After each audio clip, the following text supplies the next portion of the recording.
അജിത്തേട്ടാ, ഇന്നാണ് detail ഡ്രോയിങ്ങിന്റെ video കൊടുക്കാന്ന് പറഞ്ഞത്. അജിത്തേട്ടാ ഫ്രീ ആണോ? ഡീറ്റെയിൽ ഡ്രോയിങ് അല്ലേ, നമുക്ക് സെറ്റാക്കാം.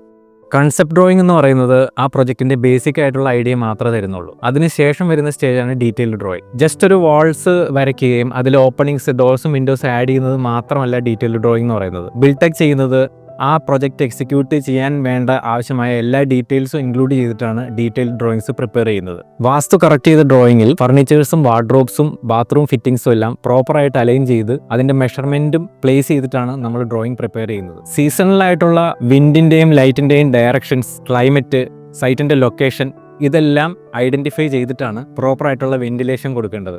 ഇതെല്ലാം ക്ലയന്റിന് പ്രോപ്പറായിട്ട് എക്സ്പ്ലെയിൻ ചെയ്ത് കൊടുക്കുക എന്നുള്ളത് നമ്മളുടെ റെസ്പോൺസിബിലിറ്റിയാണ്. സ്ട്രക്ചറൽ സ്റ്റെബിലിറ്റിയും ഫംഗ്ഷനാലിറ്റിയും മാത്രമല്ല, എസ്തെറ്റിക്സും ഫ്ലെക്സിബിലിറ്റിയും പിന്നെ ഇന്നോവേറ്റീവ് ആയിട്ടുള്ള പുതിയ മെറ്റീരിയൽസ് കൂടെ ഐഡന്റിഫൈ ചെയ്തിട്ട് വേണം ഡീറ്റെയിൽഡ് ഡ്രോയിങ് പ്രിപ്പയർ ചെയ്യാൻ. ചേട്ടാ, അപ്പോൾ ഈ ഡീറ്റെയിൽ ഡ്രോയിങ്ങിന് ശേഷം നെക്സ്റ്റ് സ്റ്റെപ്പ് എന്താ വരുന്നത്? നെക്സ്റ്റ് സ്റ്റെപ്പ് വരുന്നത് സ്ട്രക്ചറൽ ഡിസൈൻ ആൻഡ് ഡീറ്റെയിലിംഗ് ആണ്. അതിനെപ്പറ്റി ഞാൻ അടുത്ത വീഡിയോയിൽ പറയാം.